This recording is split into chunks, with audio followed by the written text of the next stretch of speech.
Le damos la bienvenida a todos los alumnos que se conectan por primera vez, todos los alumnos que fueron invitados.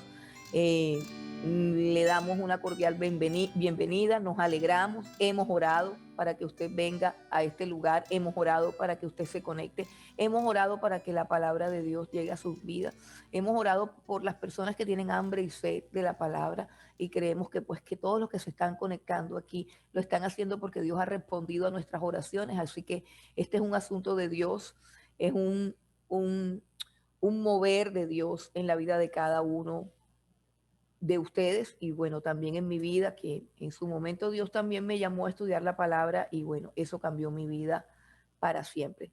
Vamos a estudiar el libro de Génesis, uno de los libros más hermosos de la Biblia. Tenemos el privilegio de comenzar este año estudiando Génesis y creo que cada persona que ha emprendido este curso es afortunada. Cuando yo comencé mis cursos, lo que estaba programado en el seminario bíblico era Efesios, Apocalipsis y Teología Bíblica 1 o 2, no recuerdo bien. Y yo cogí las tres materias empezando y de pronto me costó un poquito de trabajo, pero inmediatamente uno agarra el hilo de la cosa porque la palabra de Dios dice es viva y eficaz y ella penetra hasta lo más profundo del corazón y va más allá de nuestras limitaciones y de nuestros impedimentos. Así que mucho más chévere y mucho más rico saber que usted comienza este año estudiando el libro de Génesis. Eso me parece espectacular. De hecho, cada vez que comienza el año, yo estudio el libro de Génesis. Ya hemos avanzado y vamos por el Éxodo, pero la idea es leer la Biblia todos los años, libro por libro. Y si usted se lee 4 capítulos diarios en promedio, el 31 de diciembre de este año habrá terminado de leerse toda la Biblia. Entonces, yo lo exhorto a que aprovechemos este tiempo y leamos la palabra de Dios. Bueno, en este curso vamos a estudiar el libro de Génesis.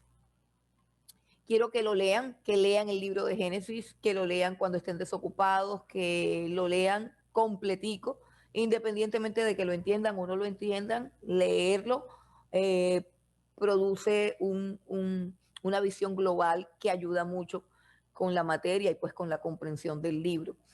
El libro de Génesis, al igual que todos los libros del Pentateuco, fue escrito por Moisés.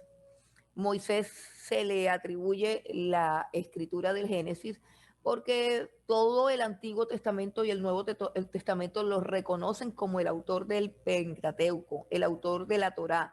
Esto es algo que no tiene discusión alguna en el pueblo judío y tampoco la tiene por qué tener en la iglesia porque tenemos testimonio de que Moisés es el autor de toda la Torá. La Torá está compuesta por los libros de la ley y los libros de los profetas y los libros poéticos también, pero ya los libros poéticos tienen otros autores. Más sin embargo, lo que se llama la ley, que son los 5 primeros libros de la Biblia, conocidos como el Pentateuco, Génesis, Éxodo, Levítico, Números y Deuteronomio, fueron escritos por Moisés.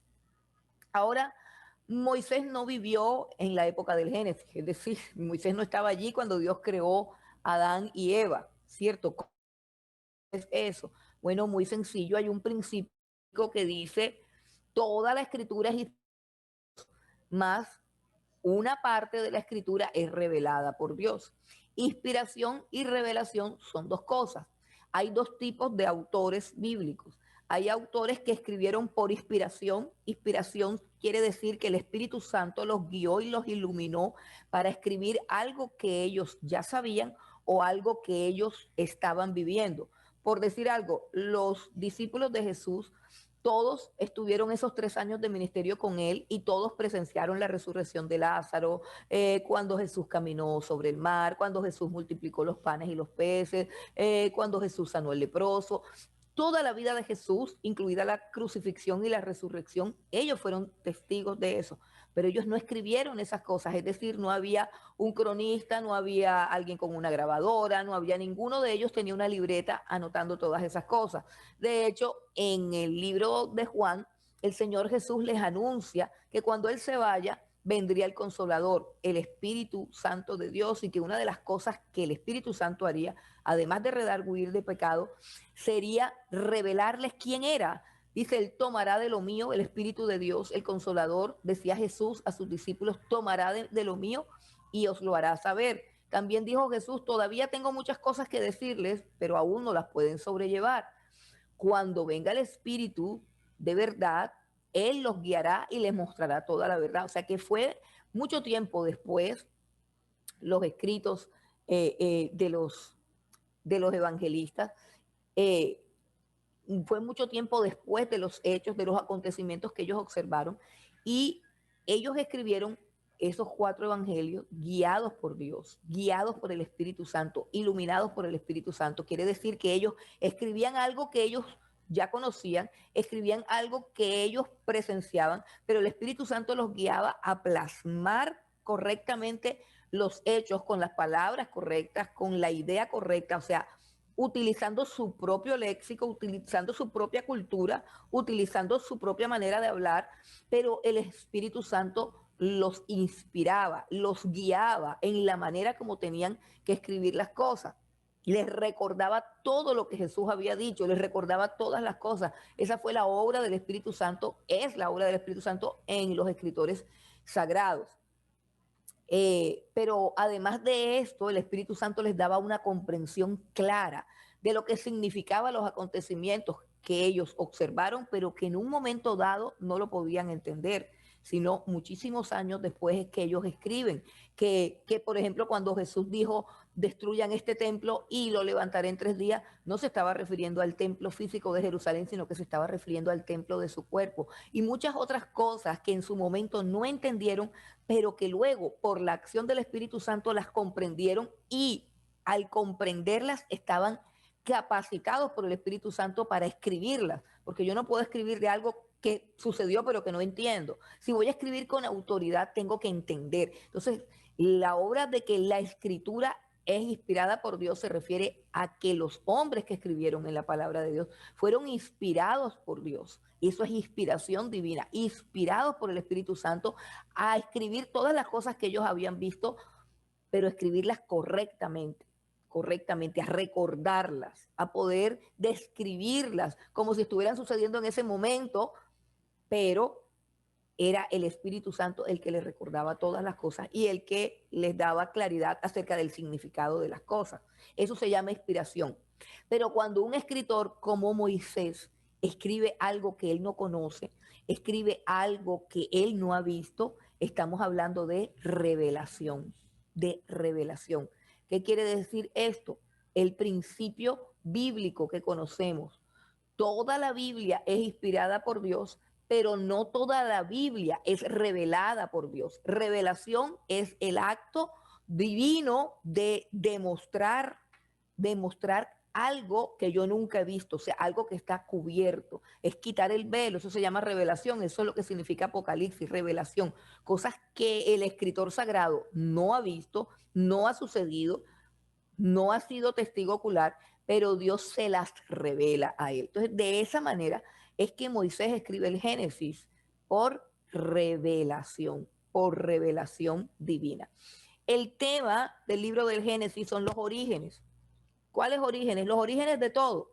Pero el libro en sí se enfoca en los orígenes del mundo, del universo y los orígenes del pueblo de Dios. Tiene 2 enfoques básicos que son imprescindibles de conocer por un creyente. Lo primero que tenemos que conocer es el origen del universo, el origen de todo lo que existe, de todo lo creado.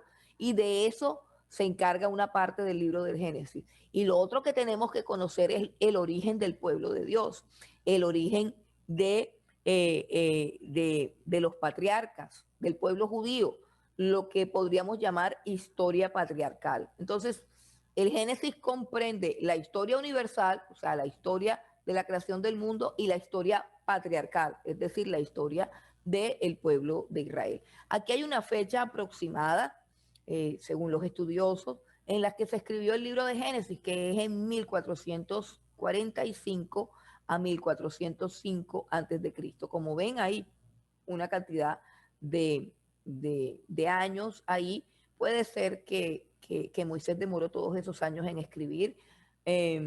Puede ser que de pronto es un promedio entre el 45 y el 05.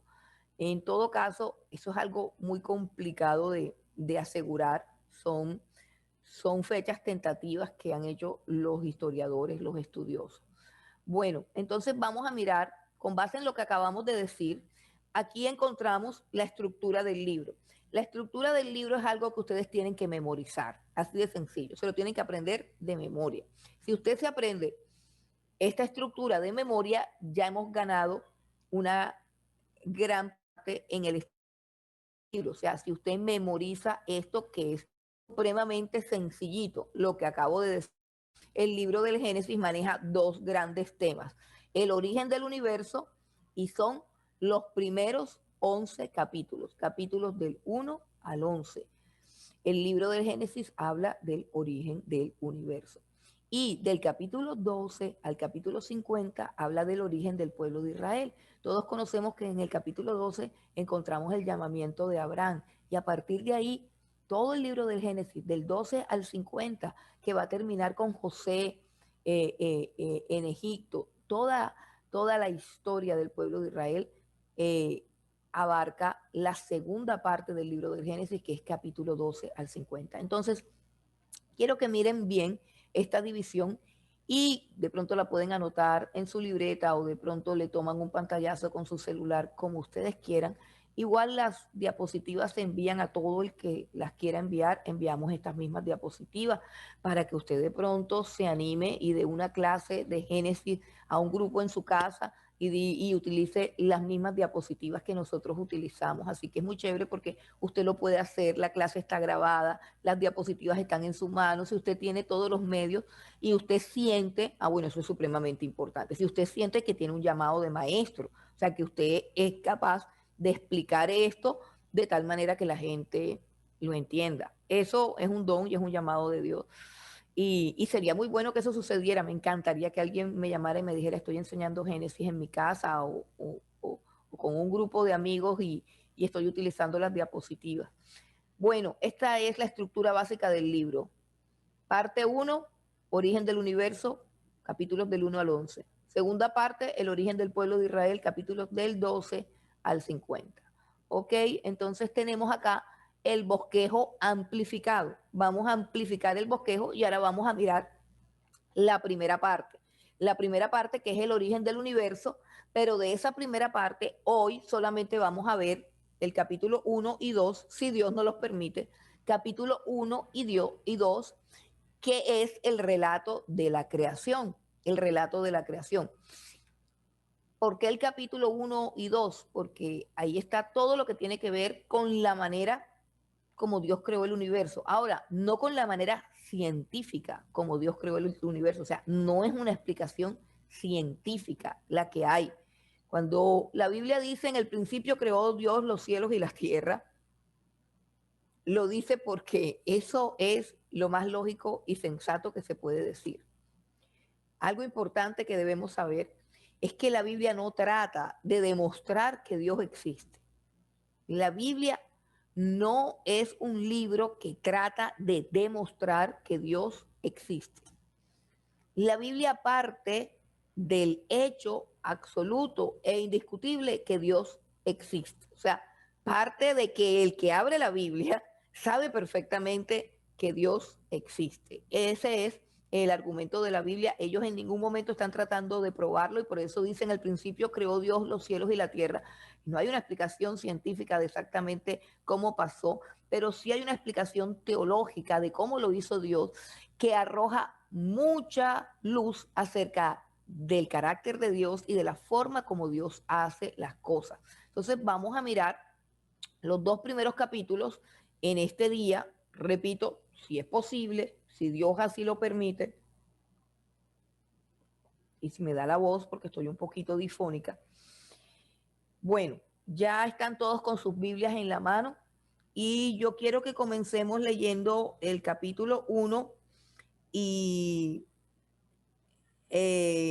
continuamos hasta el versículo 10. Vamos a leer solamente los 10 primeros versículos del capítulo 1. El capítulo 1 es un compendio general de la creación, o sea que hay un relato generalizado de la creación.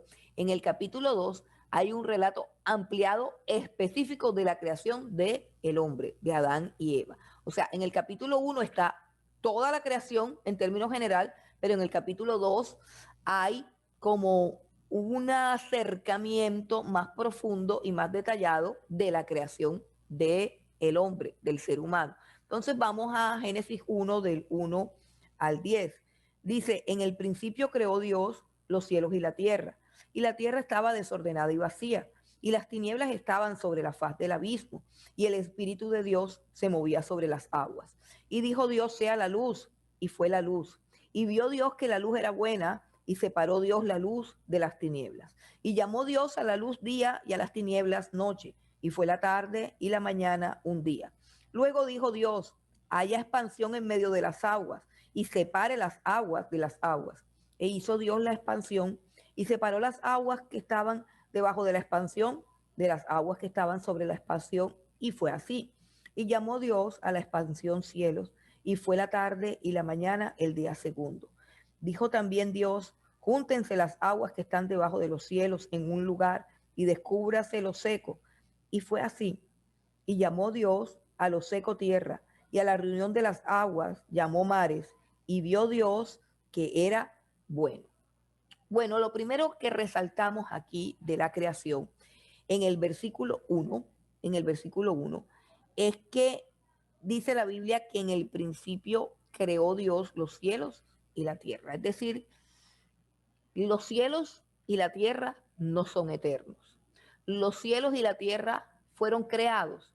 Los cielos y la tierra comenzaron a existir, tuvieron un comienzo, tuvieron un inicio, a diferencia de la persona de Dios, que es eterna, como dice Juan, en el principio era el verbo. Juan capítulo 1, versículo 1 dice, en el principio era el verbo. O sea, en el principio el verbo, que es Jesucristo, era, es decir, ya estaba, ya existía. Y el principio se refiere a la hora cero, al comienzo del tiempo, al inicio. Antes de la hora cero lo que encontramos es la esfera de la eternidad. Pero la creación no fue hecha en la esfera de la eternidad. O sea que la creación, por decirlo así, no es eterna. La creación tiene un principio. Y todo lo que tiene un principio tiene un final. Y si bien no se trata de que el cielo y la tierra dejarán de existir. El libro de Isaías nos dice que habrá cielos nuevos y tierra nueva donde gobierne la justicia. Eso nos dice el libro de Isaías.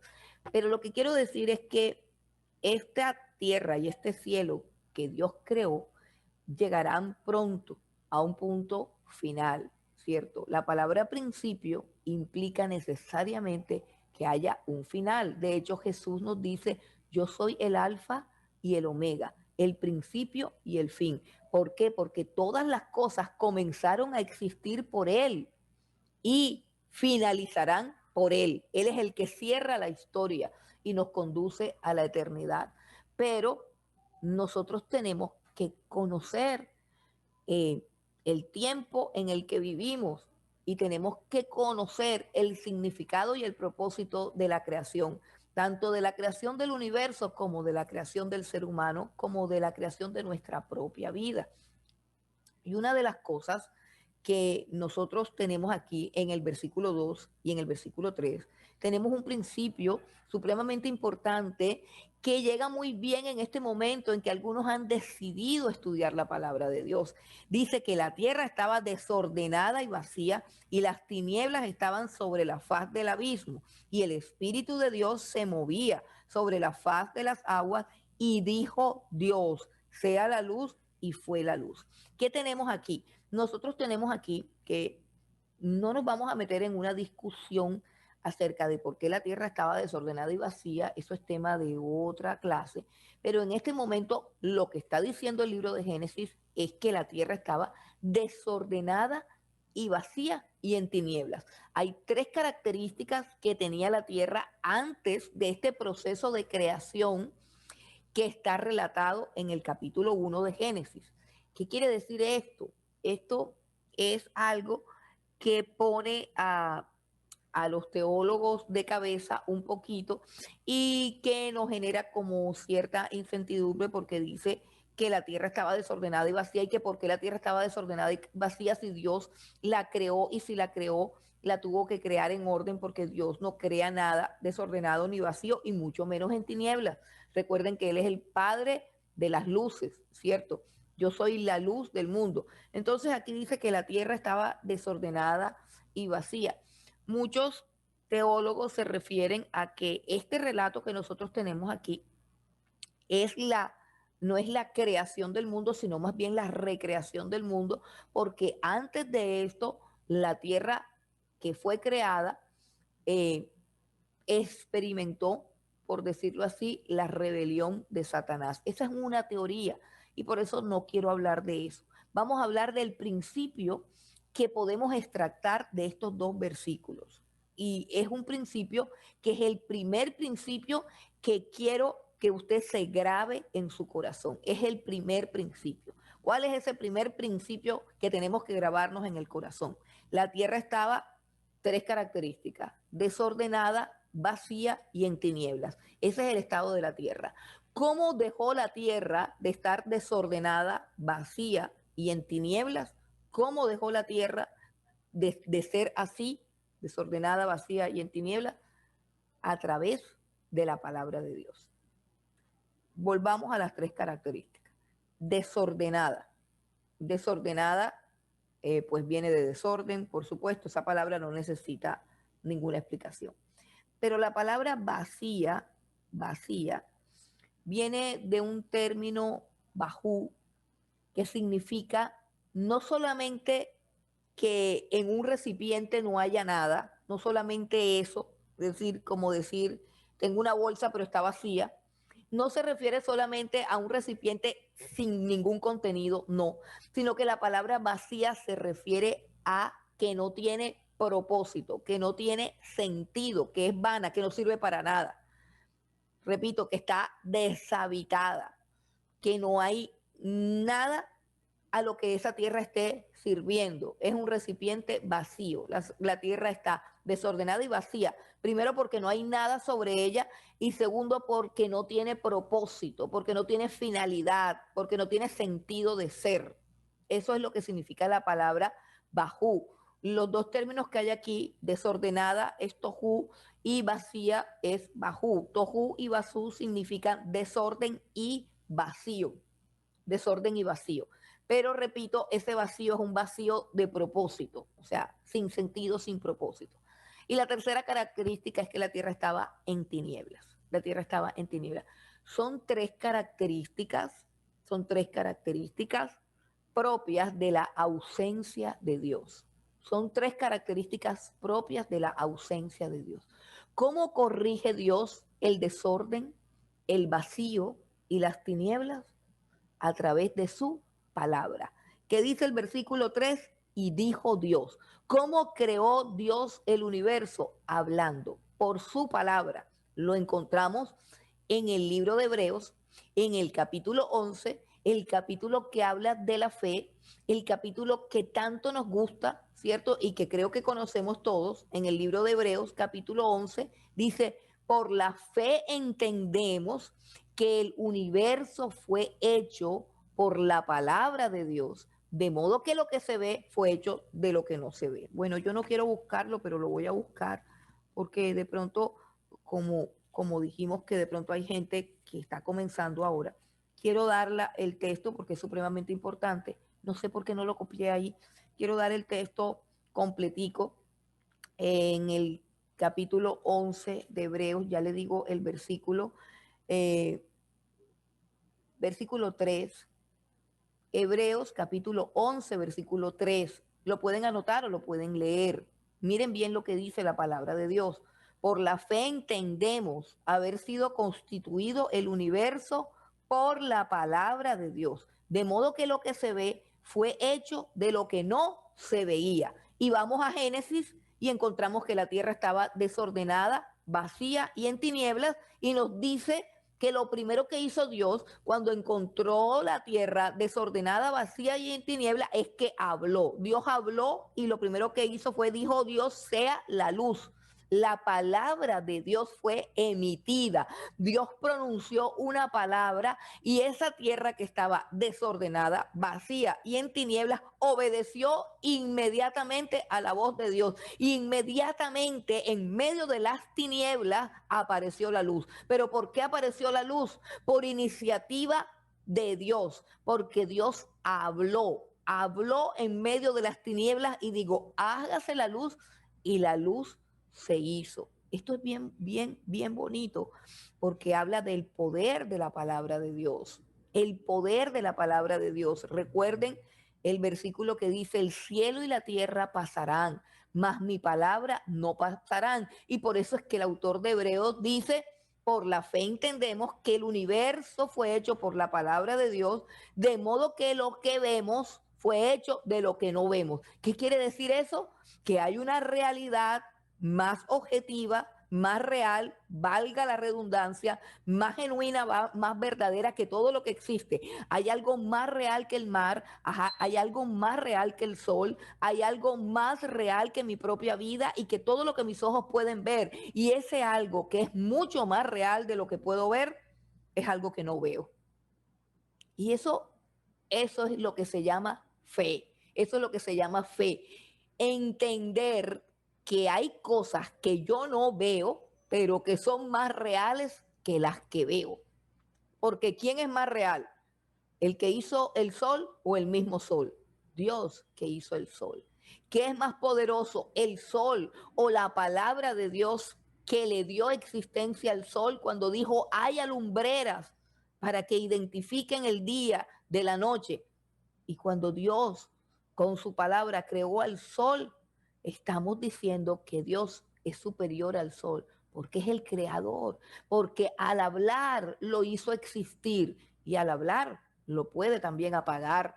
De hecho, la Biblia dice que cuando crucificaban al Señor hubo tinieblas en toda la tierra, desde la hora sexta, que es las 12 del día, hasta la hora novena, que son las 3 de la tarde. Todo ese segmento, que es el segmento donde más brilla el sol, de 12 del día a 3 de la tarde, había tinieblas. Dios escondió el sol cuando sacrificaban a su Hijo Jesucristo. ¿Por qué? Porque Él es el creador de todo lo que existe y su palabra es superior a todo lo que existe. Porque Él también dice el libro de Hebreos en el capítulo 1, sustenta todas las cosas con la palabra de su poder. Así que tenemos otro principio más de la creación. Para que algo exista y permanezca en orden, tiene que ser sustentado. Dios no solamente creó la tierra y se fue y la dejó así. No, no. Libro de Hebreos, capítulo 1, dice que Cristo sustenta todas las cosas con la palabra de su poder, aún nuestra propia vida. Entonces, creo que lo que tenemos que entender es que hay un principio espiritual que tiene que ver con la palabra de Dios y que tiene que ver con el propósito de Dios en cada uno de nosotros. ¿Por qué digo esto? Porque, ¿por qué me alegro cuando la gente dice vamos a estudiar la palabra de Dios, sea aquí o en cualquier otro lugar? Pero que sea la palabra de Dios, que no sea filosofías huecas, que no sea cosa, que sea de verdad lo que está escrito en la palabra, lo que salió de la boca de Dios, que me puedan comprobar con este libro que lo que me están enseñando está escrito aquí y salió de la boca de Dios. Siempre que yo vaya a estudiar este libro, me estoy enfrentando o me estoy exponiendo al poder más grande que existe, más grande que la naturaleza, más grande que mi propia vida y que mi propia existencia, el poder más grande que todo lo que existe. No hay nada más poderoso que todo lo que existe, sino la palabra de Dios. Así que estamos frente al poder sobrenatural de Dios. ¿Cómo crea Dios todas las cosas? Por su palabra. Cuando Jesús se levantó en la barca, porque sus discípulos estaban asustados, Señor, no te da cosa, mira que vamos a perecer en la tormenta. Jesús se levantó y no movió la boca, ni levantó la mano, ni nada. Dice claramente la escritura que le habló a la tormenta y le dijo, calla, enmudece. Y enseguida se calmó y dice que se hizo grande bonanza. O sea que pasó de un estado de tormenta a un estado de total calma. Y por eso dice, ¿quién es este? Que hasta los vientos y el mar le obedecen. ¿Por qué? Porque hay un poder que es más grande que el tsunami, que el terremoto, que el coronavirus, que la vida, que la muerte. Hay un poder superior y ese poder es el poder de la palabra de Dios. No de la palabra que nos inventamos, no, de la palabra que sale de la boca de Dios. Entonces, estamos exponiéndonos a ese poder, a un poder que puede cambiar nuestras vidas y que puede transformarnos. ¿Por qué lo digo? Porque antes de yo conocer la palabra de Dios, mi vida estaba desordenada, vacía y en tinieblas, así tal cual. Y puedo asegurar que la vida de todo ser humano que no está expuesta a la palabra de Dios, que no es sustentada por la palabra de Dios, que no está llena de la palabra de Dios, toda vida que no escucha voz de Dios es una vida que está desordenada, vacía y en tinieblas. Así que yo no sé cómo está tu vida en esta hora. Yo no sé qué hay de desorden en tu vida, si hay desorden, si hay vacío, vacío es sin propósito, o sea, tiempo perdido, cosas sin sentido, no hay propósito en tu vida, no tienes un norte, no tienes una meta, no tienes un propósito, no sabes para qué estás aquí en esta tierra, está desordenada tu vida, hay tinieblas en tu vida. Bueno, la palabra de Dios cambia todo eso. Cuando yo me encontré con la palabra de Dios, no con la palabra de los hombres, no con el humanismo, no con las huecas filosofías, no con la metafísica ni la confesión positiva, ya conocía yo de todas esas cosas, pero no conocía la palabra de Dios. Cuando conocí la palabra de Dios por primera vez en mi vida tuvo orden, mi vida tuvo propósito, significado y por primera vez pude ver la luz porque yo estaba en tinieblas. Así que eso no importa si somos o no somos cristianos o si, a qué tipo de iglesia asistimos, eso no importa. Lo que importa es que podamos recibir la palabra de Dios, que es orden, que es propósito, sentido y que es luz. Y esas son tres cosas que mi alma, mi mente y mi corazón necesitan para vivir la vida y para ser feliz. Es el primer principio que quiero dejar plasmado en sus corazones. La palabra de Dios trae orden, trae propósito a mi existencia y trae luz en medio de mis tinieblas. Vamos a mirar ese principio, aquí está aquí. Vamos a mirar los principios divinos. Vamos a mirar los principios divinos que están relatados aquí en el libro de Génesis. Yo no quiero de pronto volver sobre cada cosa porque de pronto el libro de Génesis, a mi parecer el capítulo 1, creo que todo el mundo se lo ha leído. Pero bueno, vamos a mirar algunas cosas que hay en el libro de Génesis. Este es el relato de la creación. Pero cómo Dios creó las cosas. Si nosotros miramos el orden que hay en la creación, la forma como es relatada la creación, no es como aquella película de Hechizada que había una señora que movía la boca y, por ejemplo, si todo el cuarto de ella estaba desordenado o toda la cocina estaba desordenada, inmediatamente la cocina aparecía reluciente o inmediatamente el cuarto aparecía ordenado. Recuerdo que el esposo no quería que ella hiciera ese tipo de hechizos, pero ella trataba de no hacerlo, de ser una mujer normal, pero ella luchaba con eso y cada vez que encontraba un desorden, ella movía su boca y ordenaba todo. No sé cuántos vivieron en esa época, la época de Hechizada, creo que ese programa estará en blanco y negro, no me acuerdo, bueno, pero todavía ahí se consiguen algunos capítulos. Eh, yo no soy tan vieja, para los que están pensando largo, yo no soy tan vieja. Bueno, entonces, bueno, hermanos, Dios no es así. Dios no es así. Y aquí vamos con otro principio. Aquí vamos con otro principio. El principio de que Dios no usa la magia. Escuche, Dios no es un mago. Dios no es un mago. Dios es omnipotente, es todopoderoso. Y si es todopoderoso, Él puede crear el universo en un abrir y cerrar de ojos. Sí, de hecho la Biblia dice al final que cuando suene la final trompeta, hablando de nuestra glorificación, que cuando suene la final trompeta y Cristo venga desde los cielos a buscarnos, dice el apóstol Pablo una frase que dice por allá en Corintios, dice, a la final trompeta, porque se tocará la trompeta, y en un abrir y cerrar de ojos, nosotros seremos transformados. Los muertos en Cristo resucitarán primero y luego nosotros seremos transformados. No se enreden con lo que estoy diciendo. Lo que estoy diciendo es que Dios, en un abrir y cerrar de ojos, puede hacer lo que quiere, pero no siempre lo hace así. Y la característica fundamental de Dios es que Dios es un Dios que hace las cosas en orden. Dios es un Dios de orden. Lo que la Biblia dice que Dios quiere crear es el universo que ya todos conocemos, pero más que todo al ser humano, crearlo a su imagen y semejanza.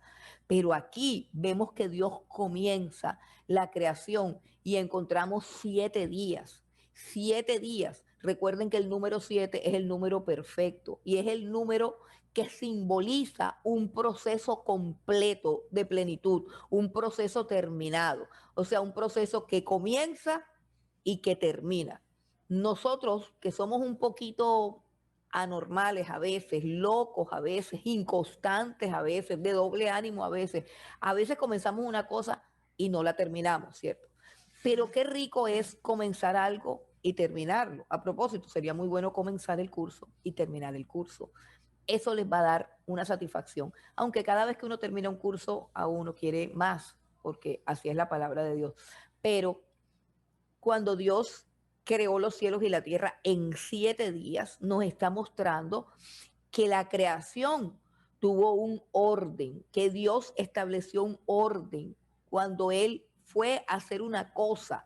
Lo que Él quería hacer era un ser humano a su imagen y semejanza para que Él pudiese compartir su gloria con ese ser humano. Después hablamos de esas cosas. Pero lo que quiero decir es que él no dijo, vamos a crear al ser humano y ya. No, Dios comenzó a crear el lugar, el entorno, la naturaleza, todas las cosas, el ambiente perfecto y específico que necesitaba ese ser. Dios es un Dios de orden y cuando decimos que Dios es un Dios de orden, es que Dios tiene la capacidad de ordenar todas las cosas, todos los sucesos, todos los elementos de algo. Nosotros tenemos que aprender ese principio de Dios, que Dios es un Dios de orden. ¿Qué significa que Dios es un Dios de orden? Hermano, ¿qué significa que dice que la Biblia estaba desordenada, vacía y en tinieblas? Desorden, vacío y en tinieblas.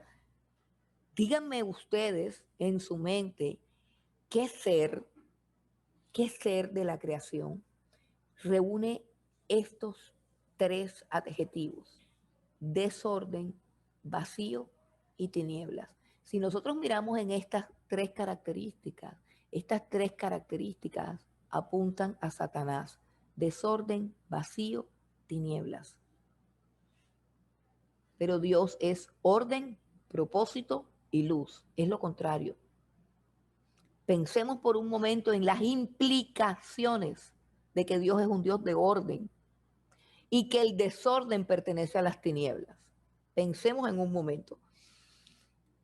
Alguna vez les compartí algo que sucedía cuando yo todavía no conocía a Dios y participaba de la, digamos, de la religión tradicional. Participaba de la religión tradicional, mis padres, religión tradicional, pues ya ustedes saben lo que eso significa, lo mismo de siempre, lo mismo que todos conocemos. Resulta que hubo una época en mi casa en que mi papá se quedó sin trabajo y él es arquitecto.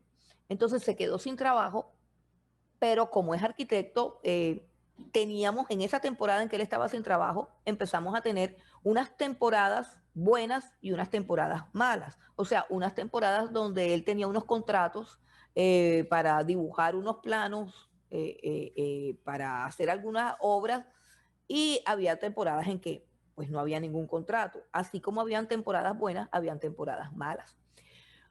Cuando teníamos una temporada mala o un día muy malo, un día muy malo, un día en que de pronto carecíamos de las cosas más básicas, yo recuerdo que mi mamá nos decía, se levantan todas, arreglan la casa y limpian bien la casa. Y ella lo decía como en términos jocosos, en términos como de cuentos, de fábulas, de vieja. No, no, no, o sea, para que se vaya toda la negatividad y para que se vaya esta escasez, me hacen el favor y se levantan todas, me ordenan su cuarto, quiero ver su closet en orden, su cuarto ordenado, me barren bien, me trapean bien, quiero ver la casa impecable porque tiene que entrar la bendición de Dios. Aquí en casa desordenada y sucia no entra la bendición de Dios. Ojo con lo que estoy diciendo, yo no era cristiana, no conocíamos a Dios, conocíamos la religión, los dichos, las creencias, las cosas. Pero sucedía algo que marcó mi vida siempre.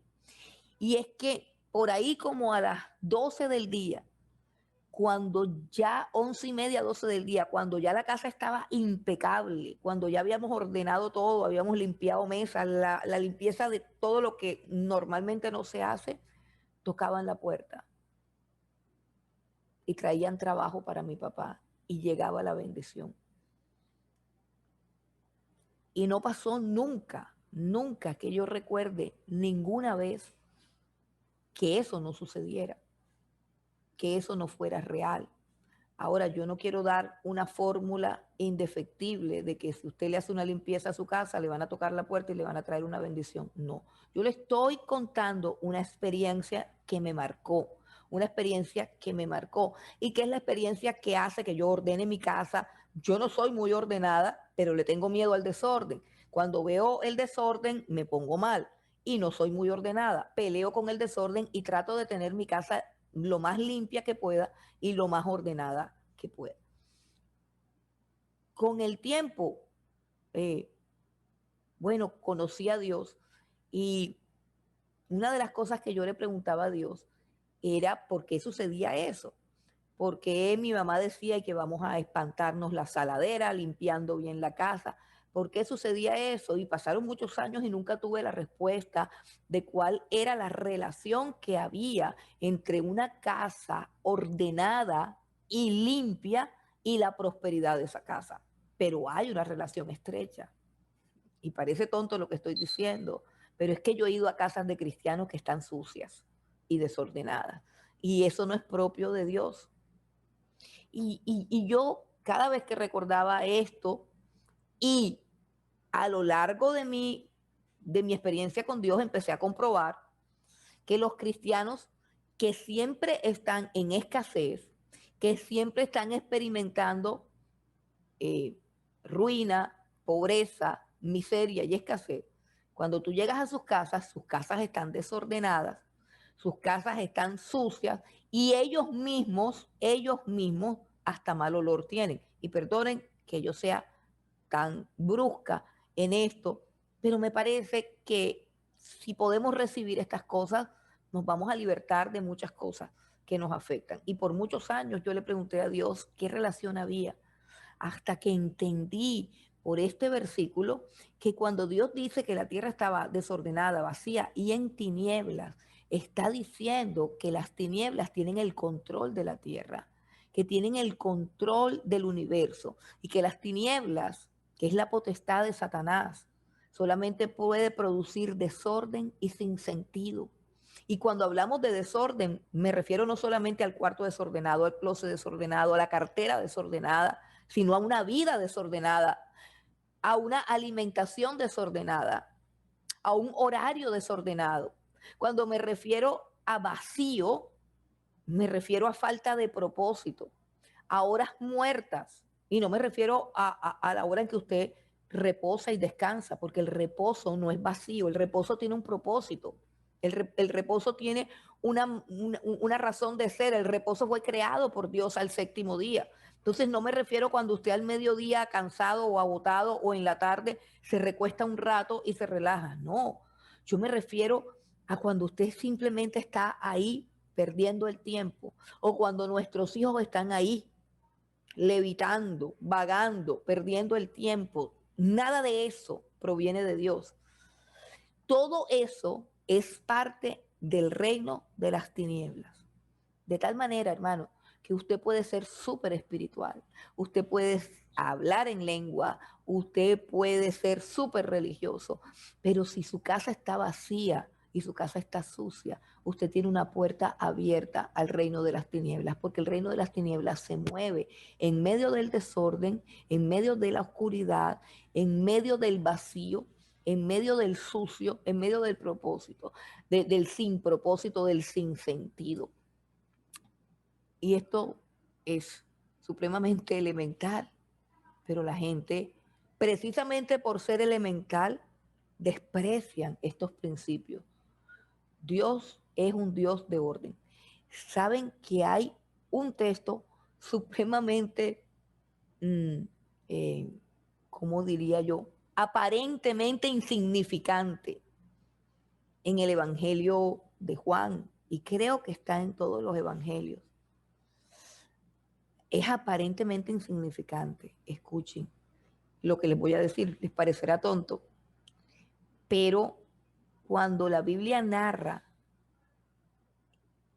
la resurrección de Jesús, específicamente el momento en que Pedro entra a la tumba vacía y describe lo que está viendo, y lo único que él encuentra en la tumba vacía son los lienzos que Jesús tenía en su cuerpo. Y hay algo que parecerá tonto, pero a mí me impacta. Y es que dice que los lienzos estaban enrollados y puestos a un lado. Repito, los lienzos estaban enrollados y puestos a un lado. El cuerpo de los muertos se vendaba con una venda de lienzo larga que se empezaba a enrollar de pie a cabeza, así como enrollaron a unos lienzos que perfumaban y colocaban especias en medio de esos lienzos y envolvían todo el cuerpo de la cabeza a los pies. Cuando Jesús resucitó, por supuesto, cuando él abrió sus ojos, ¿cierto? Pues obvio que estaba enrollado en esos lienzos.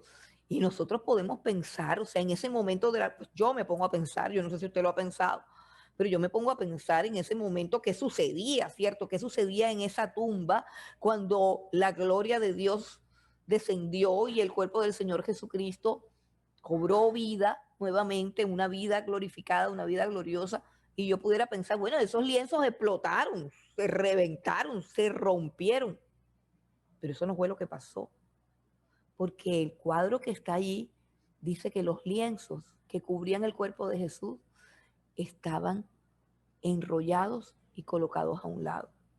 La verdad, hermano, que un momento como ese tan glorioso y que el Señor Jesucristo se tome el trabajo de agarrar ese lienzo eh, con que lo enterraron, con que lo embalsamaron y enrollarlo y colocarlo ordenadito al lado de la tumba. A mí me parece que tenemos que meditar en eso, porque aquí, o sea, si yo vuelvo a la vida, yo me quito todo eso y lo tiro lejos y salgo corriendo. Esa es nuestra naturaleza caída. Pero Jesús es levantado por el Espíritu de Dios y no entra en una locura de éxtasis como las que se forman en algunas iglesias y le echan la culpa al Espíritu Santo, donde tumban sillas, donde dan vueltas, donde la gente se cae. Y bueno, si se cae, que se caiga, chévere, pero forman un desorden y se lo atribuyen al Espíritu del orden, al Espíritu de Dios. Entonces, son cosas de pronto un poco tontas, pero lo que yo les quiero dar, si usted es una persona supremamente ordenada, gloria a Dios, pero si usted es una persona desordenada y descuidada, yo quiero decirle, eso no es de Dios. Yo quiero decirle, hermano, es difícil corregir un hábito, es muy difícil. Pero si nosotros entendemos que ese principio divino no solamente nos identifica con el Padre, sino que también abre puertas a la bendición de Dios, porque lo contrario cierra las puertas y abre las puertas al reino de las tinieblas. Si nosotros entendemos este principio, nos va a ser más fácil esforzarnos para que nuestra vida tenga orden en todo sentido. Yo estoy tratando este año de ponerle orden a muchas cosas. Por ejemplo, Uno tiene que ponerle orden a la alimentación porque si no se enferma. ¿Y para qué vamos a estar orando por una persona que se enferma porque su propio desorden alimenticio le produce esa enfermedad? Entonces, Dios es un Dios de orden. Mi vida tiene que estar ordenada. Piense en las cosas que tiene que ordenar. Piense, escriba ahí en su cuaderno, tome un plumero. Y en este momento, lo que Dios le está mostrando que tiene que ordenar, hermano, sea el closet, la billetera, el horario de los niños, su horario personal, su agenda, la distribución de su tiempo, la cocina, la nevera, no sé. Yo tengo en este momento muchas cosas que ordenar. Ordenar es de Dios. Poner todo en orden es actuar como actúa Dios. Primer principio, Dios es un Dios de orden. Segundo principio, Dios es un Dios de propósito. La tierra estaba desordenada y vacía, o sea, sin propósito, no servía para nada. Dios es un Dios de propósito. ¿Para qué creó Dios la luz? Para que nos alumbrara. Dice, y vio Dios que la luz era buena y la separó de las tinieblas. La luz tiene un propósito y es mostrarnos las cosas. La luz tiene un propósito y es llevarnos a ver la realidad.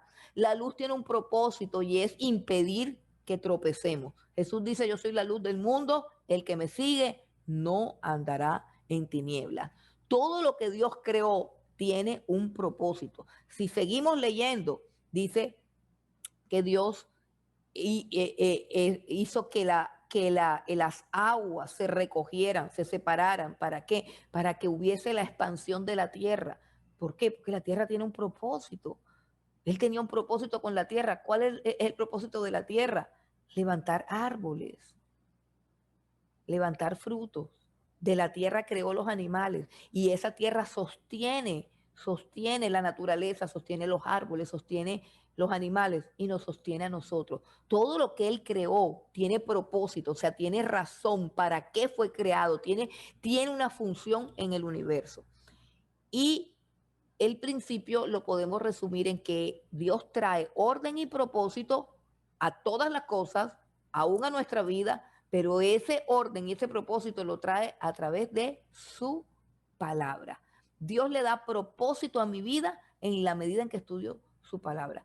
Probablemente usted existe la posibilidad, lo digo por mi experiencia, tenga muchos años en el Evangelio y aún teniendo muchos años en el Evangelio, muchos años de ser cristiano, según usted, en algunos momentos de su vida, usted ha pensado que su vida no tiene propósito, o sea, que usted no tiene norte. Mire, y eso tiene que ver porque aún en nuestros púlpitos alimentan las codicias y las avaricias diciendo que ese sueño que tú has tenido, Dios te lo va a hacer realidad. Resulta que de pronto ese sueño no tiene nada que ver con el propósito para el cual Dios te creó, ni tiene nada que ver con el propósito para el cual Dios te llamó, ni tiene nada que ver con los dones que Dios te dio. Dios es un Dios de propósito. Tú estás aquí para hacer algo.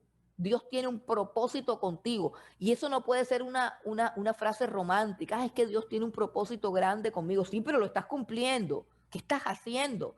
¿Estás soñando? No, no. Dios tiene un propósito. Dios le da sentido a nuestras vidas. Desde el mismo momento en que somos creados, tenemos un propósito en la tierra. Pero en el mismo momento en que somos llamados, recibimos un propósito de parte de Dios, una misión.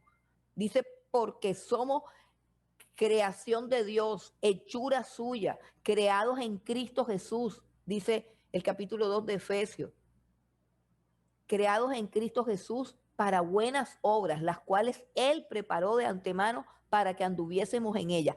Hay unas obras. Miren, antes de que Dios pusiera a Adán a labrar la tierra, él creó la tierra y creó los árboles y creó las plantas y creó los frutos, los vegetales, los animales. Antes de colocar a Adán a hacer algo, él ya tenía lo que Adán tenía que hacer. Entonces, ya existe tu propósito. Tu propósito no puede ser un sueño de cuando tengas esto y cuando tengas lo otro. Tu propósito es lo que tienes que estar haciendo ahora, en este momento. Entonces, Dios es un Dios de propósito y Dios trae orden y propósito a mi vida, a todas las cosas, mediante el conocimiento de su palabra. Bueno, continuemos con las características de Dios que debemos aplicar a nuestras vidas, que debemos imitar.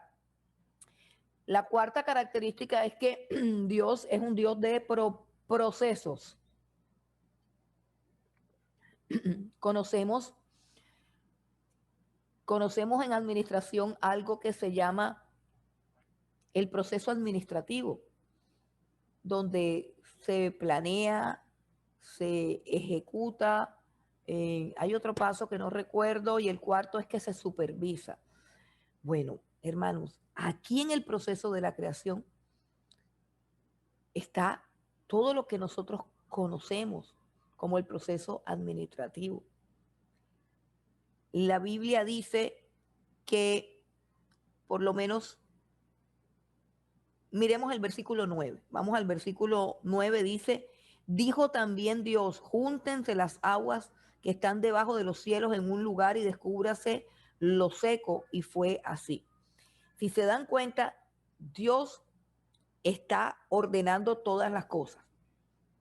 Primero, acaba con las tinieblas, es decir, levanta la luz, que es lo principal. Tú entras a un cuarto y está oscuro. Antes de entrar o de tomar algo, o de arreglar la cama, o de enchufar algo, lo primero que tienes que hacer es encender la luz. Y eso es lo que hizo Dios.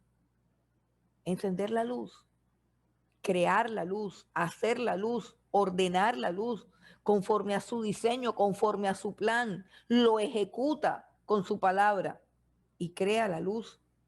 ¿Ok? Después Él viene y separa la luz de la noche, de las tinieblas, y le puso nombre a la luz, llamó a la luz día y llamó a las tinieblas noches. Todo es un orden, todo es un proceso, no fue todo con magia. Después separa los mares y a las aguas llamó mares y a los secos llamó tierra. Ok, después dijo en el versículo 10, perdón, en el versículo 11, dijo Dios, produzca la tierra hierba verde, hierba que dé semilla, árbol que dé fruto, según su género, que su semilla esté en él, sobre la tierra. Y fue así. Se da cuenta, primero planea todas las cosas, dice todo cómo debe ser específico y luego lo ejecuta, se hacen las cosas. Pero hay algo que es lo que más me gusta y es lo que está en el versículo 10, al final del versículo 10. Y vamos a mirar, por ejemplo, el versículo 10 termina con una frase. Esa frase es, y vio Dios que era bueno. En el versículo 12, cuando creó la hierba con sus semillas y los árboles con sus frutos, al final del versículo 12, y lo puedes subrayar, dice, y vio Dios que era bueno, ¿cierto? Y al final del versículo 18, cuando Dios creó el sol y la luna y las estrellas, al final del versículo 18 dice, y vio Dios que era bueno. Y eso fue el día cuarto, cuando hizo el sol, la luna y las estrellas. En el versículo 18 dice, y vio Dios que era bueno. Y en el versículo 21, miren el versículo 21, por eso quiero que tengan la Biblia. Al final también dice, y vio Dios que era bueno. Luego sigue diciendo Dios, versículo 24, produzca la tierra seres vivientes según su género. En el versículo 24, o sea, primero la luz, después los mares y la tierra, luego la hierba, los árboles, las plantas, ahora los animales terrestres, o sea, los animales que van a tener como hábitat la tierra. Dice el versículo 24, produzca la tierra seres vivientes según su género, bestias, serpientes, animales de la tierra según su especie, y fue así. Y en el versículo 25 es donde Dios ejecuta todo eso. O sea, en el versículo 24 Dios lo planea. En el versículo 25 Dios lo ejecuta, lo hace. Pero al final del versículo 25 nuevamente aparece la frase, y vio Dios que era bueno. Y cuando vamos al final del relato general, global de la creación, donde ya está creado el hombre, el ser humano, dice el versículo 31, y vio Dios, versículo 31 del capítulo 1, y vio Dios que todo lo que había hecho, y vio Dios todo lo que había hecho, y he aquí que era bueno en gran manera. Y fue la tarde y la mañana del día sexto. Miren, hermano, la frase que dice, y vio Dios que era bueno, muestra que Dios supervisa lo que hace. Dios supervisa lo que hace. ¿Qué tenemos ahí?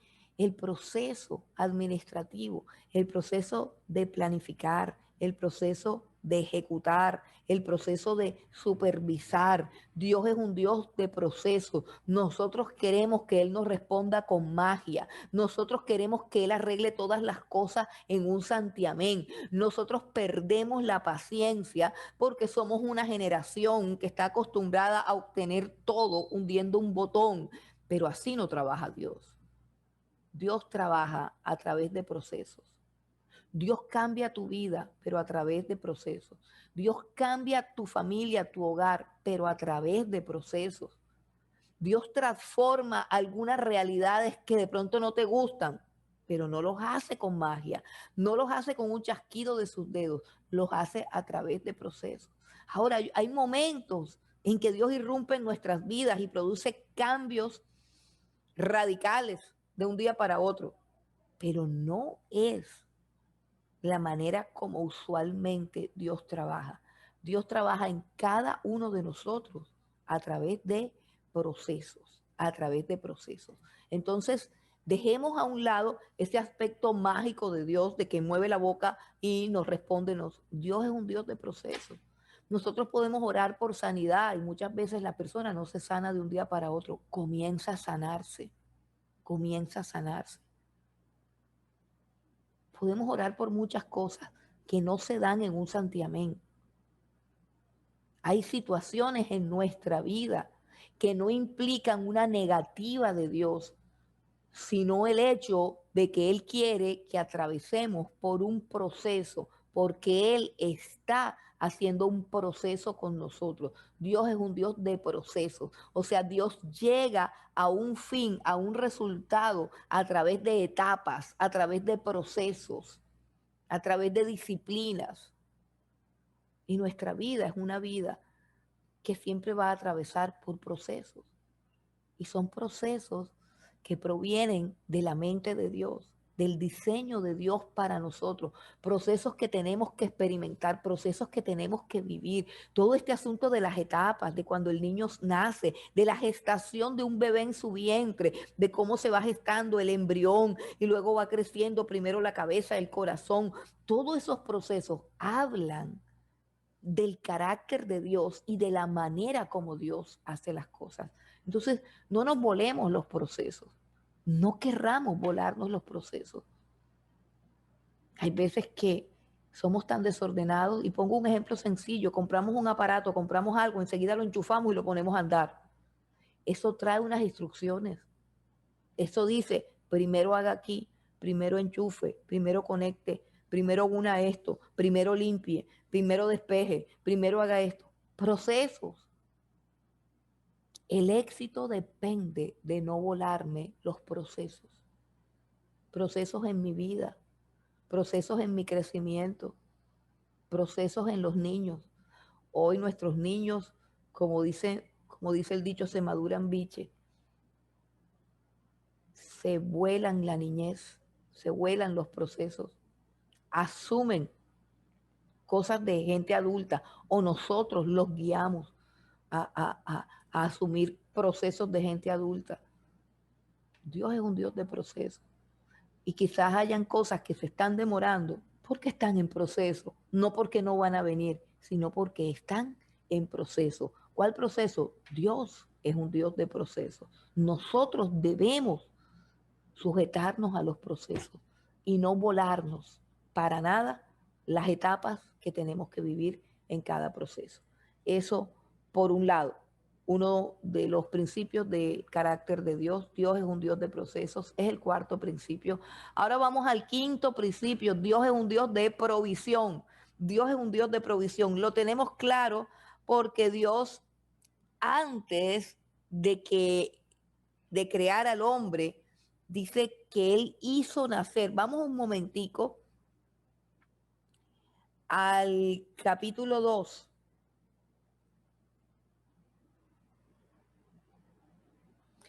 En el versículo 8 y 9. Vamos a leer del versículo 8 en adelante. Capítulo 2, versículo 8 al 9. Dice, y Jehová Dios plantó un huerto en el Edén, al oriente, y puso allí al hombre que había formado. Y Jehová Dios hizo nacer de la tierra todo árbol delicioso a la vista y bueno para comer, también el árbol de la vida en medio del huerto y el árbol de la ciencia del bien y del mal. Árboles deliciosos a la vista y buenos para comer. ¿Para comer quién? El hombre que él crearía después. ¿Qué es lo que está mostrando? El orden de los procesos divinos que Dios crea, crea la provisión de nuestras necesidades antes de que aparezcan las necesidades, antes de que yo experimente la necesidad. Es decir, antes de que el hombre existiera, antes de que existiera el hambre y la necesidad de comer, ya Dios había creado el alimento, las plantas, las plantas. Dice en el versículo 29, vamos al 29, pero ahora del capítulo 1, lo que le dice Dios al hombre. Y dijo Dios, he aquí que os he dado toda planta que da semilla, que está sobre toda la tierra, y todo árbol en que hay fruto y que da semilla, os serán para comer. ¿Cuándo las creó? Antes, y después crea a Abraham. Y eso se llama la provisión divina. ¿Cuándo proveyó Dios la expiación por nuestros pecados? ¿Cuándo proveyó Dios un sustituto por nuestros pecados? Primera de Pedro dice que eso fue antes de la fundación del mundo. Vamos a Primera de Pedro, un texto bien, bien importante, bien conocido, pero bien importante. Primera de Pedro, capítulo 1, Primera de Pedro, capítulo 1, versículo 18. Sabiendo que fuiste rescatados de vuestra vana manera de vivir, la cual recibiste de vuestros padres, no con cosas corruptibles como oro o plata, sino con la sangre preciosa de Cristo, como de un cordero sin mancha y sin contaminación, ya destinado, óigase bien, ya destinado desde antes de la fundación del mundo, pero manifestado en los postreros tiempos por amor a nosotros. El hombre no existía, tampoco había pecado. Y antes de la fundación del mundo, y antes de que el hombre pecara, Dios proveyó el sacrificio de su propio Hijo Jesucristo, el Cordero de Dios que quitaría el pecado del mundo. Pero ¿cuándo lo proveyó? Antes de. Primero fue el Cordero que quita el pecado y luego fue el pecado. Hermanos, esto es un principio. El Dios que adoramos, el Dios al cual le servimos, el Dios en el que hemos creído, el Dios que creó el universo, el Dios que nos tiene aquí estudiando su palabra, nos dice que Él es un Dios de provisión. ¿Qué significa eso? Que lo que tú estás necesitando, necesidad, lo que tú estás necesitando ya existe, ya Dios lo creó, ya existe. Antes de que viniera tu necesidad, Dios proveyó la solución. Así que, ¿qué tenemos que hacer? Descansar. Con base en eso es que Dios dice, no tengan ansiedad, no se preocupen por el mañana, qué comeremos, qué vestiremos. No estén ansiosos, no estén preocupados. Vuestro Padre Celestial sabe las cosas que necesitan. Antes de que venga la necesidad, ya Dios ha provisto. Así que para toda necesidad real, genuina, no para todo capricho, no, para toda necesidad genuina hay provisión creada por Dios, provista anticipadamente por Dios. Tenemos que descansar. No podemos estar pensando en cómo voy a pagar la universidad el semestre que viene o el mes que viene. Ya Dios tiene provisión para el mes que viene. No pensemos en eso. Ya Dios tiene la provisión. ¿Qué va a pasar mañana? Dios tiene el control. Basta a cada día su propio afán. ¿De dónde proviene eso? De que Jesús sabe que todo está provisto para nosotros. El Señor es mi pastor, dice el Salmo, nada me faltará. ¿Por qué? Porque Él es un Dios de provisión. Ok, vamos al punto número 6, donde vamos a estudiar el tercer principio divino que hay en la creación. Y vamos a estudiar el punto 6 que dice Dios es un Dios de relación y se refiere a que se relaciona. ¿Qué se relaciona? Es un ser social, es un ser de amor, un ser que ama y que se relaciona. Y Dios es amor antes de crearnos. Y Dios es relación antes de crearnos. Dios es social antes de crearnos. Y eso lo vamos a ver aquí. O sea, que Dios no comenzó a ser un ser social cuando nos creó a nosotros y comenzó a relacionarse con nosotros. O cuando creó a los ángeles y comenzó a relacionarse con los ángeles. No, Dios, el eterno Dios, es eternamente un Dios de relación, un Dios de amor, un Dios de relaciones estrechas e intrínsecas con otro, un Dios que ama y que se relaciona. Y vamos a mirarlo aquí en la creación del ser humano. Después de que Dios creó los animales, vamos al versículo 26, que dice, entonces dijo Dios, hagamos al hombre a nuestra imagen. Tienen ahí el versículo 26 de Génesis 1. Génesis 1, versículo 26.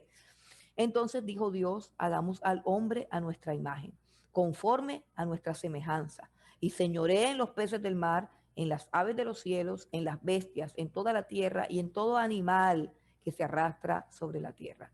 Entonces dijo Dios, hagamos.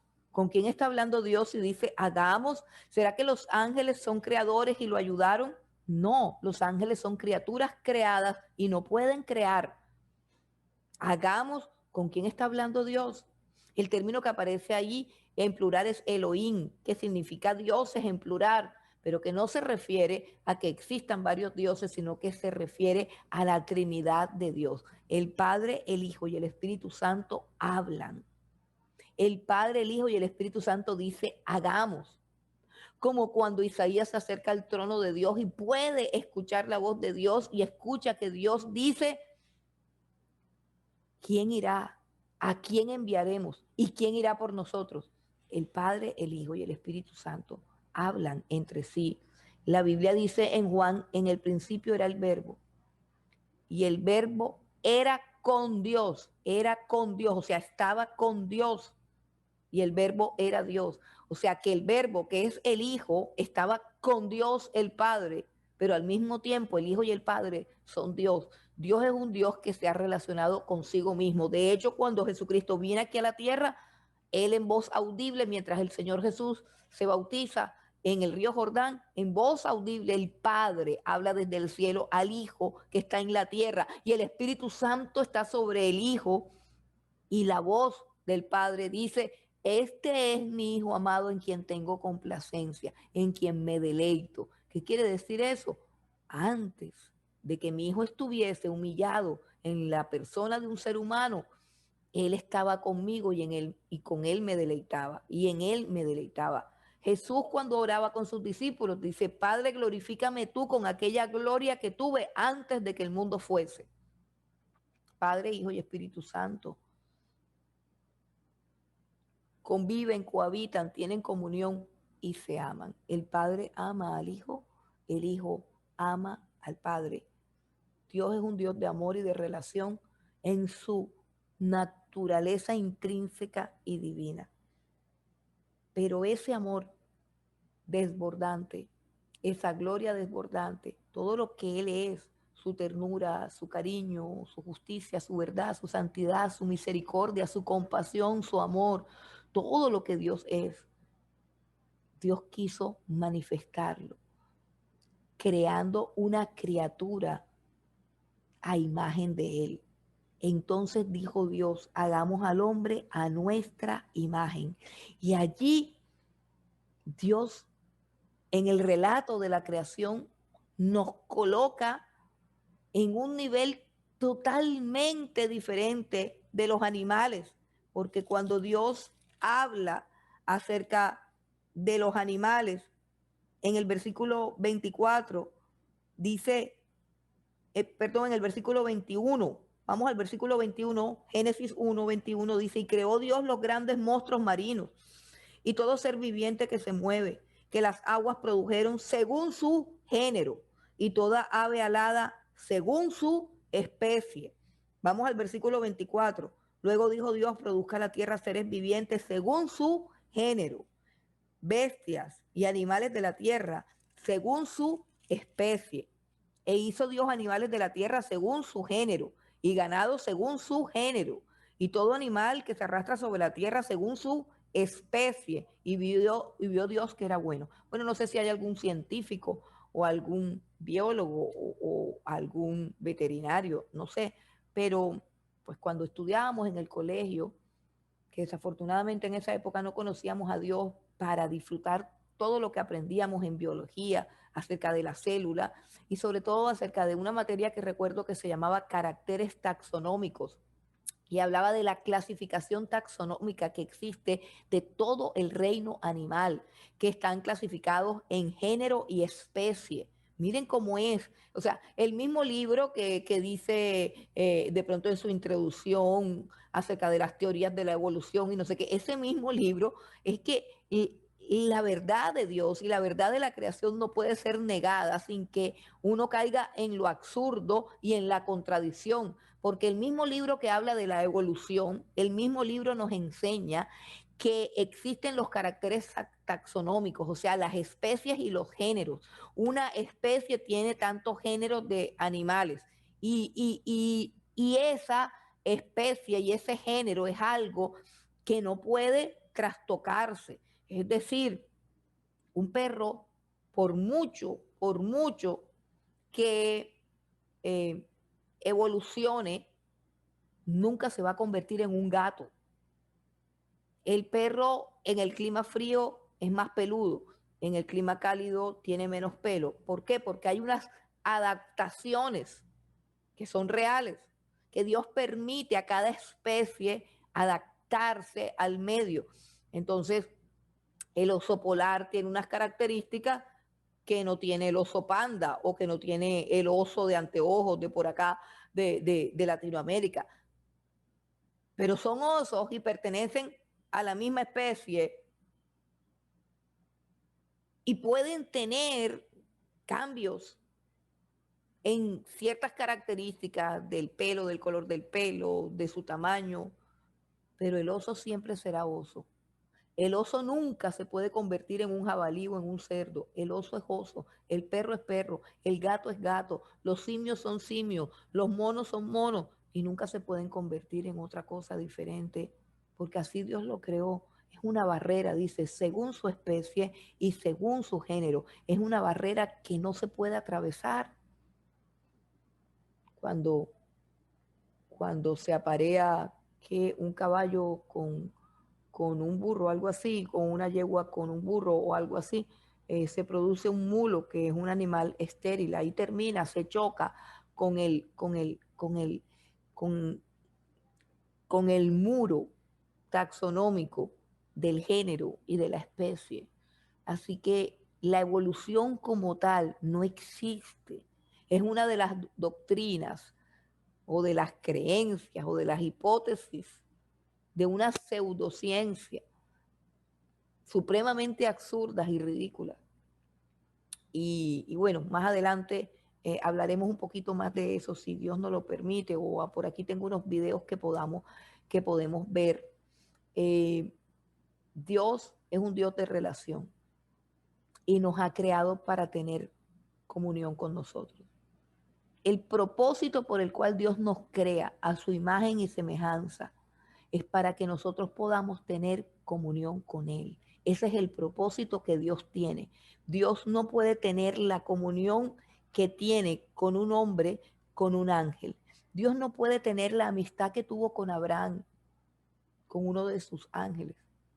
No puede relacionarse con ningún animal ni con ningún ser creado como se relacionaba con Moisés.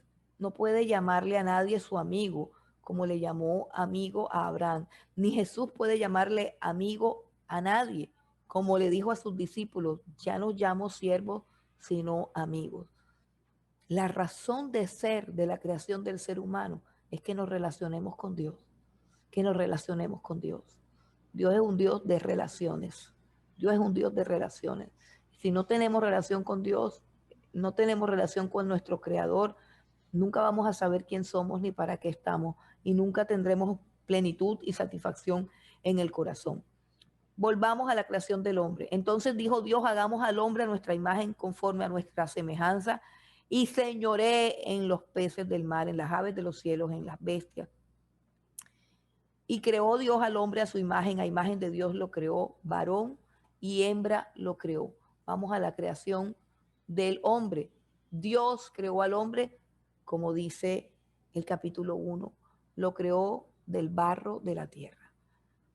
Tomó Dios del barro de la tierra, vamos a mirar la descripción en el versículo en el versículo 7 del capítulo 2 dice, entonces Jehová Dios formó al hombre del polvo de la tierra y sopló en su nariz aliento de vida y fue el hombre un ser viviente.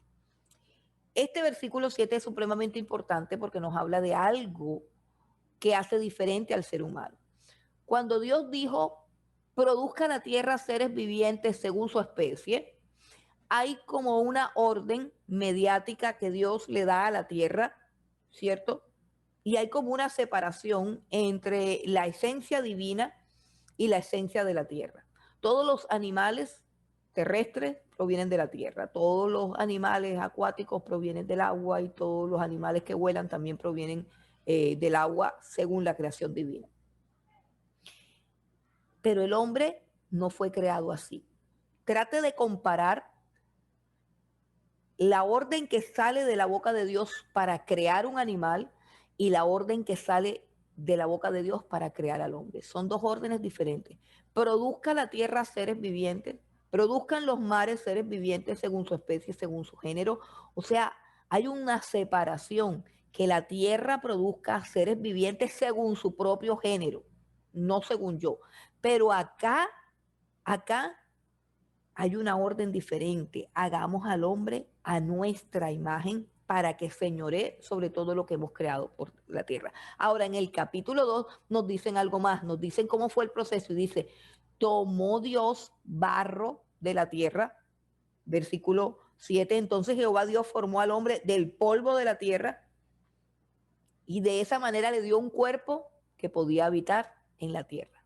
Nuestro cuerpo está adaptado para la tierra. Nuestro cuerpo fue hecho del polvo de la tierra. Eso es lo que somos, polvo, ¿cierto?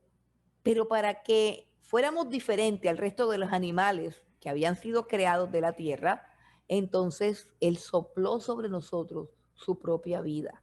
Dice, y sopló en su nariz aliento de vida, y fue el hombre un ser viviente.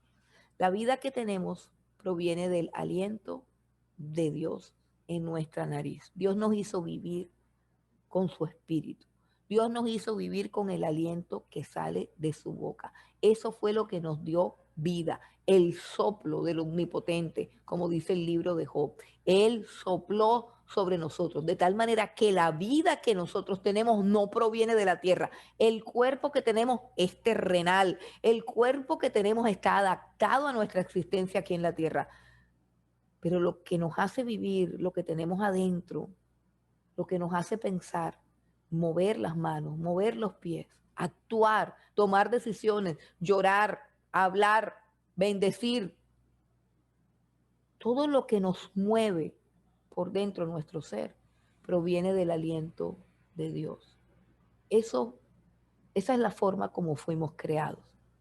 Y fuimos creados a imagen de Él para conocerlo a Él. Y fuimos creados del barro de la tierra para vivir en la tierra y ser en la tierra los representantes de Él. El ser humano trae a la tierra la imagen de Dios. El ser humano trae a la creación la imagen de Dios. Y esto es supremamente importante, porque los animales tienen cierto sentido común y todos los animales tienen cierto grado de inteligencia.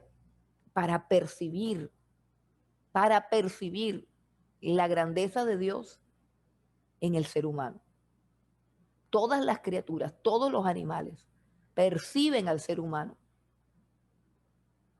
como la imagen de Dios. Y por eso Dios dice, lo vamos a crear a nuestra imagen y Él señoreará sobre todo lo que hemos creado, sobre todos los animales, sean de la tierra, sean del agua, sean aves del cielo. Él será Señor, se enseñoreará de todo eso, señoreará, administrará, gobernará, y todos los animales se someterán a Él.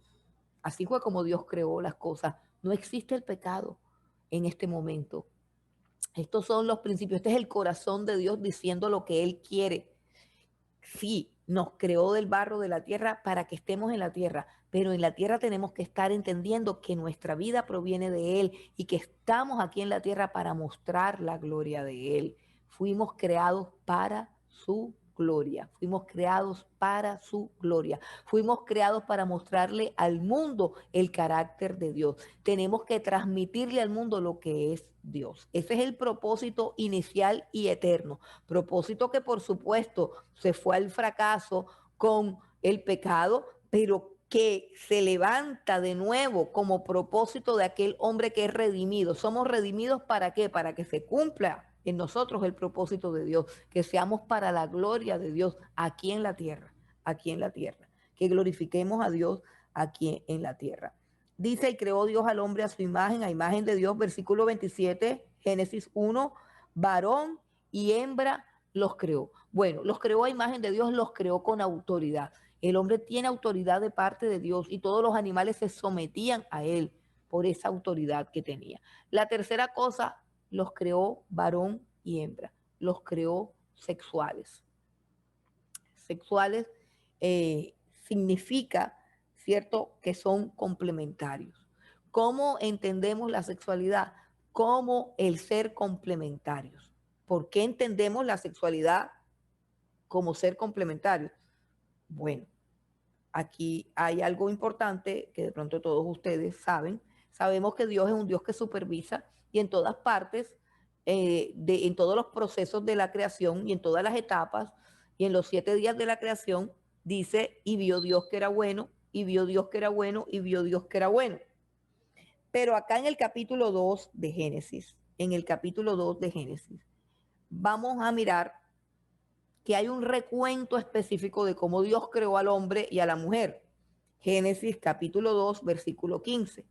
Tomó pues Jehová Dios al hombre y lo puso en el huerto de Edén para que lo labrase y lo guardase. Y mandó Jehová Dios al hombre diciendo, de todo árbol del huerto podrás comer, mas del árbol de la ciencia del bien y del mal no comerás, porque el día que de él comieres ciertamente morirá. Hasta ahí dice que está el hombre nada más. Pero en el versículo 18 dice, y dijo Jehová Dios, no es bueno que el hombre esté solo, le haré ayuda idónea para él. El versículo 18 es la primera cosa que Dios detecta en la creación que no es buena. El versículo 18 del capítulo 2 de Génesis es el resultado de una supervisión en la que por vez primera Dios no encuentra que todo es bueno en gran manera, sino que hay algo que está mal. Hay algo que está mal. ¿Y qué es lo que está mal? La soledad. ¿Qué es lo que está mal? La soledad. El hombre está solo. La soledad nos lleva al aislamiento, la soledad nos disminuye como seres humanos y la soledad nos deprime, y si no nos deprime nos vuelve egoístas y duros.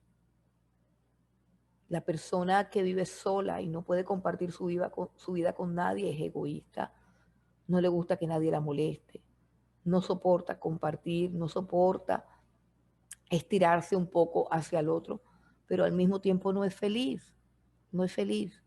Dios dice que no es bueno que el hombre esté solo. Entonces, la sexualidad es la respuesta a un problema de Dios. La sexualidad es la solución al problema de la soledad. Y no estoy hablando de la sexualidad como el acto sexual en sí, sino de la diferencia de géneros. Es decir, estoy hablando de el carácter masculino del varón y el carácter femenino de la mujer, los cuales se complementan de tal manera que entre los dos hay una plenitud emocional, una plenitud psicológica, una complementariedad. Esa complementariedad se ve clara en el hecho de que Dios, cuando dice, no es bueno que el hombre esté solo y le haré ayuda idónea, dice que hizo que el hombre cayera en un profundo sueño y sacó de él una costilla. No hizo un ser diferente a él, sino que sacó de él una costilla y formó a una mujer para que el hombre entendiera que esta mujer era parte de su vida y que era el complemento de lo que él era. Es decir, que él tenía que encontrar lo que le faltaba en aquella otra mujer que Dios había creado. Él tenía que encontrar ese sentimiento de estar completo en el otro, ¿cierto? Y por supuesto que lo mismo sucede con la mujer. La mujer tenía que encontrar en el hombre el sentimiento y la sensación de estar pleno, de estar completo. Hasta allí eso está claro. Él saca la costilla, hace una mujer y se la presenta al hombre. ¿Y qué sucede cuando el hombre la ve? Cuando el hombre ve a su mujer, quiero que entendamos que este hombre no ha pecado. Quiero que entendamos que este hombre, Adán, es imagen de Dios. Quiero que entendamos que como imagen de Dios fue creado con una conciencia moral de justicia, de equidad, de bondad, de verdad, que no puede haber en él ninguna injusticia. Pero hay algo todavía más, y es que el hombre no caído, este Adán tenía una capacidad para percibir al otro, porque la Biblia dice que Dios trajo a Adán a todos los animales que él había creado, y fue Adán el que le puso nombre a los animales. Al caballo le puso caballo. ¿Por qué le puso caballo? Porque lo observó, lo vio, entendió la naturaleza del animal, comprendió la función que tenía y con base en esa comprensión y esa percepción clara que tiene de cada animal, él coloca el nombre, caballo. Y así hizo con el perro, con el gato, con las flores, con las plantas. Le colocó nombre. La Biblia dice, y todos los nombres que Abraham puso, dice el versículo 20, y puso Adán nombre a toda bestia y ave de los cielos y a todo ganado del campo. Más para Adán no se halló ayuda idónea. Perdón, el versículo 19 dice que al final todo lo que Adán llamó a los animales vivientes, ese es su nombre. No fue Dios el que le puso nombre a los animales, fue Dios el que creó los animales. Pero los nombres de los animales se los colocó Adán. Esto es importante. Esto es importante, ¿por qué? Porque es la manera como el Génesis nos muestra que los animales fueron puestos bajo la autoridad de Adán. Adán pone nombre, ¿cierto? Como un padre le pone nombre a su hijo y de esa manera determina la autoridad que tiene sobre el hijo. Así Adán puso nombre a todos los animales y todos los animales estaban bajo su autoridad y él podía usarlos, usufructuarlos porque habían sido creados para él. Pero ¿qué sucede? Cuando Dios dice no hay ayuda idónea, o sea, ningún animal de lo que yo he creado puede ayudar en lo que está mal, en la soledad de Adán, en ese aislamiento, en esa separación que lo puede llevar al egocentrismo y a disminuirlo como persona, porque Dios es un ser social, pero entonces el hombre no podía ejercer aquella comunión que Dios tenía, Padre, Hijo y Espíritu Santo, que son las tres personas divinas, las tres personas de la deidad, iguales en naturaleza, iguales en posición, iguales en poder, iguales en gloria. No podía porque no había nadie como Adán. Entonces Dios saca la costilla, crea a la mujer, le presenta a la mujer al hombre y Adán, que no es un hombre caído, que no es un hombre pecador, que es el hombre puro, que tiene una percepción de justicia, de verdad, de pureza, de santidad es una criatura hecha a imagen de Dios, piensa como Dios, razona como Dios, actúa como Dios. Cuando ve a la mujer dice, ah, ella es carne de mi carne y hueso de mis huesos. Esa expresión significa, ella es igual a mí. Por lo tanto, será llamada varona. Y hay dos cosas aquí. Número uno, Dios pone a la mujer bajo autoridad, bajo la autoridad de Adán, porque es Adán el que le pone nombre a la mujer. Pero la autoridad de Adán es una autoridad no caída, es una autoridad limpia, es una autoridad pura y es una autoridad justa. Y es un discernimiento y una percepción clara que él tiene de la mujer y dice, ella es hueso de mis huesos, ella es carne de mi carne, por lo tanto el nombre que le voy a colocar es mi mismo nombre. No la separó, no la discriminó, no percibió en ella la diferencia, sino que lo que percibe Adán, este hombre no caído, lo que percibe este hombre frente a una mujer es la igualdad.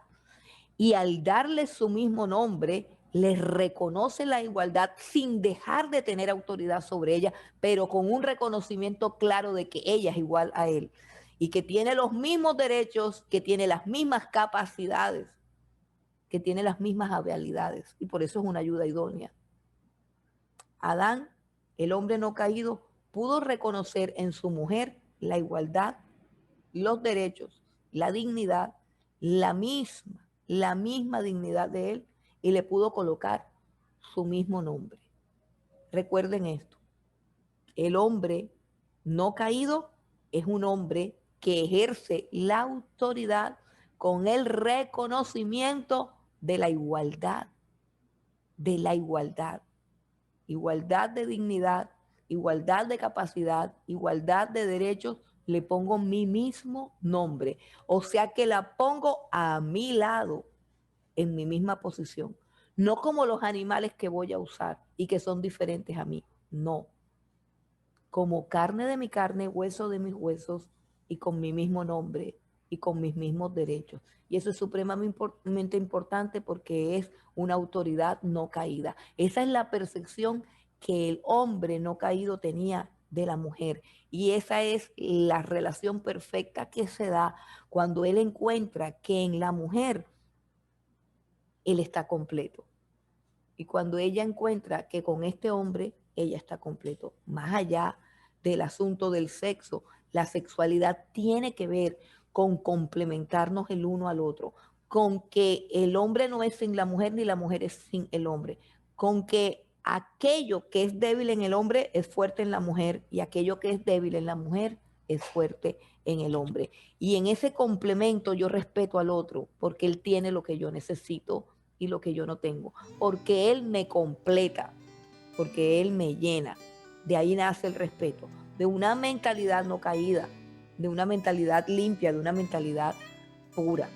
Entonces, sí, la mujer fue creada bajo autoridad, pero una autoridad que nunca se enseñoreó de ella y que nunca la pisoteó, sino hasta que vino la caída.